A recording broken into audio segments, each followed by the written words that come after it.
What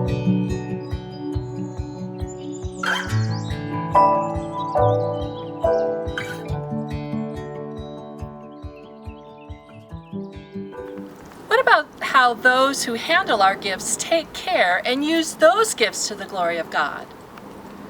Ethics is concerned with what is good for individuals and society and is also described as moral philosophy. Ethical behavior is characterized by honesty, fairness, and equity in the way the church collects, tracks, and spends the money that has been entrusted to her care. Ethical behavior respects the dignity, diversity, and rights of individuals and groups of people. That is the sacred trust which lies in the volunteer ministry of the treasurer.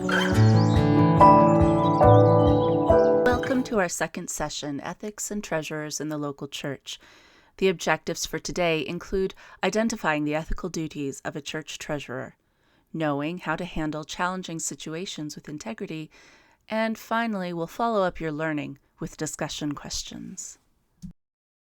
Now, I'd like you to meet Cindy Hyman, an attorney, Director of Alumni Career and Professional Development at Stern College of Law, and a church treasurer. Welcome, Cindy. Hi, I'm Cindy Hyman, and I served as the co-treasurer of a local United Methodist church for about 15 years. Today I'm going to talk about the ethical duties of United Methodist treasurers in the local church.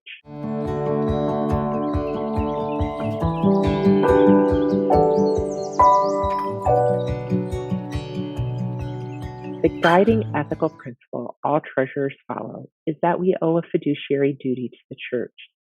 This means that we must always act in the church's best interest.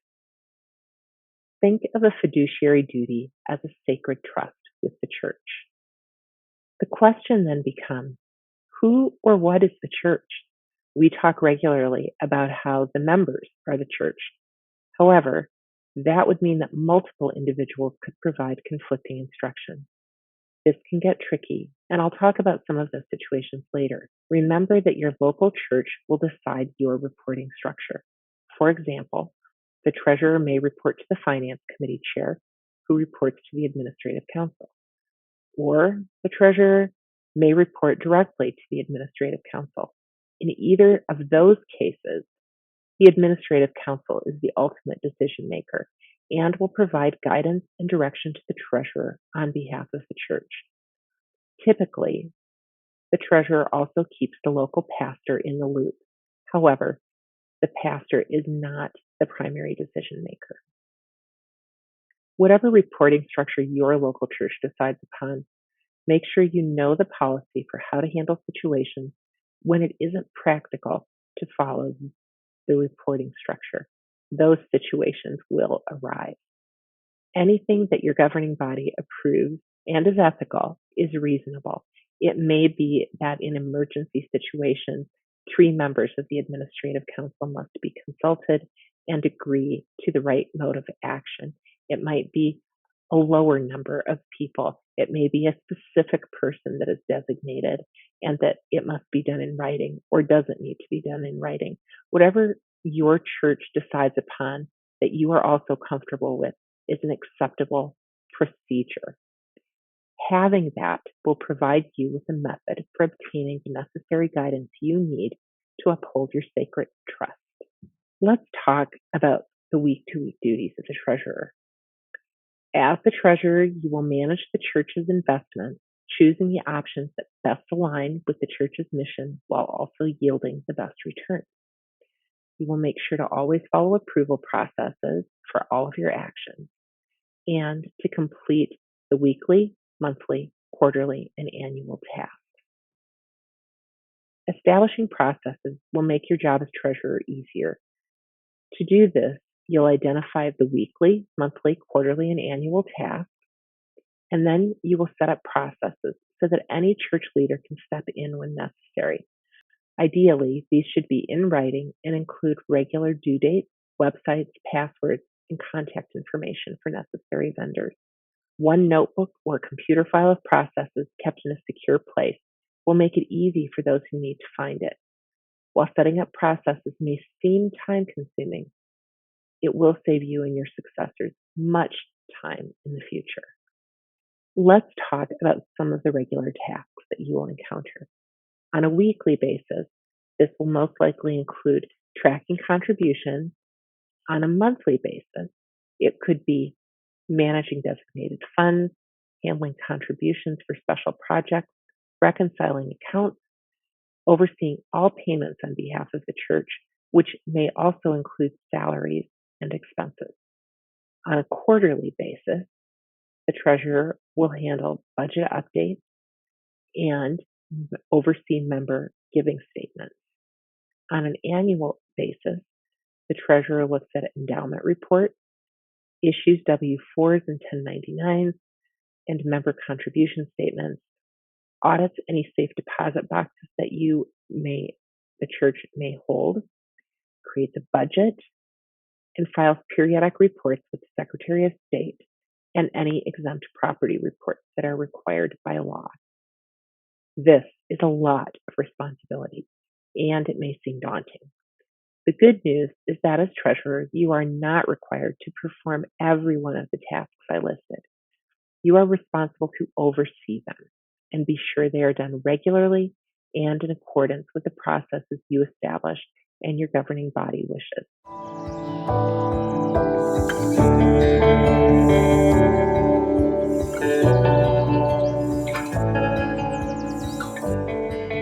Seek volunteers within your congregation who can help with individual tasks. For example, if you have someone who attends faithfully each Sunday, ask them to take charge of counting the weekly contributions and perhaps setting up a schedule of other people who can assist them. If you have a member with a bookkeeping talent or perhaps an outside business, ask if they will consider tracking the contributions and mailing periodic statements to members. A member who is organized may be willing to pay the church's bills on a monthly basis. We are all the church. Asking other members to help allows them to give back in non-monetary ways to the church's operation. Asking them to do discrete tasks seems less overwhelming and makes them doable. You can also hire outside experts to assist with responsibilities. For example, hiring a local or a member accounting or bookkeeping office to help issue W-4s and 1099s makes sure that you are complying with federal law. You can also support small business in this way. When you are out hiring outside, make sure you follow any church process for selecting vendors and get appropriate approval. As you can imagine, choosing one member business over another could become very awkward. So following the processes for it will make sure that you are following your ethical responsibilities and people trust the work you do. Once you create your slate of volunteers and vendors, include them in your process manual. This ensures everyone knows who does what and when.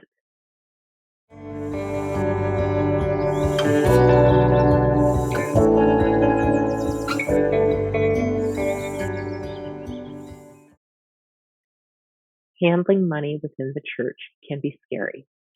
Follow these guiding principles to simplify the process. They are: is the church's money properly accounted for, and confidentiality is key. If the treasurer tells other members who gave what amount of money, no one will trust your work.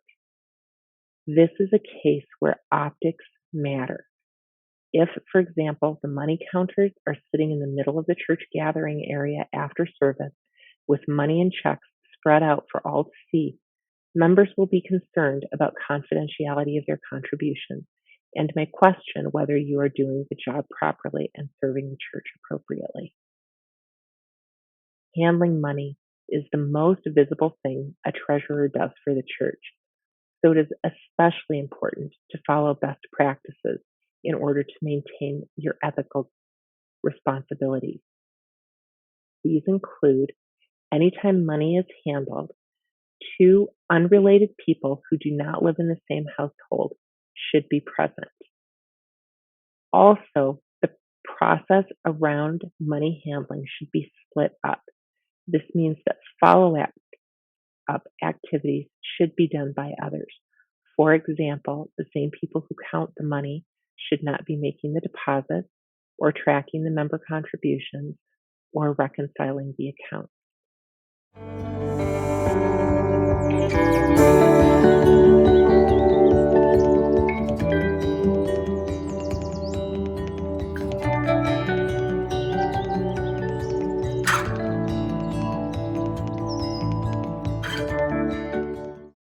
Following those rules helps avoid the appearance of impropriety or optics. When there are multiple eyes on the money handling process, it makes errors less likely and also prevents poor choices from individuals. This is the way to protect the church and uphold your fiduciary duty and sacred trust. Any job, volunteer or paid, includes challenging situations. As treasurer, you may be the person in the church to first hear of these. The key is to make sure, again, that you follow the processes and reporting structure, and when you can't, you know how to handle the situation. If you are unsure, the easiest and safest answer is, I don't have authority to do what you've asked.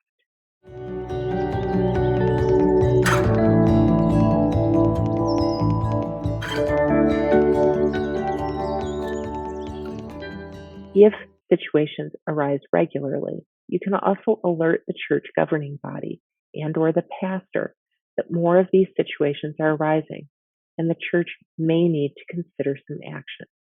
For example, if you are having difficulty paying the monthly bills and are questioning on a regular basis whether the funds will be there to pay your salaries or the regular expenses of the church, you should talk to the governing body about it. It's their decision as to how to handle that situation. It may be that it's time for a new stewardship campaign to encourage member giving. Another common issue that arises is when individual members of the congregation are having financial difficulties. And as the treasurer and the one responsible for handling money, you are likely to get the request for help with rent or food or transportation or child care or other necessities. When those things are happening, if you report it up through your reporting structure, it allows the church to take action that aligns with its mission.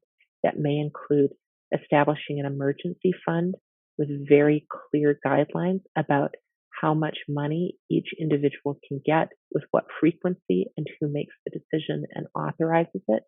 It could be establishing a food bank, or it could include purchasing bus vouchers to help with transportation, or gas cards or grocery cards.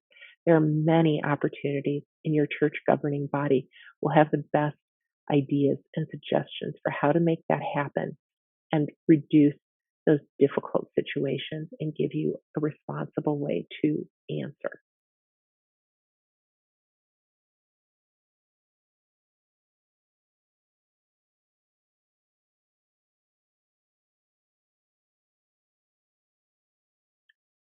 This may seem like a lot of responsibility for one volunteer.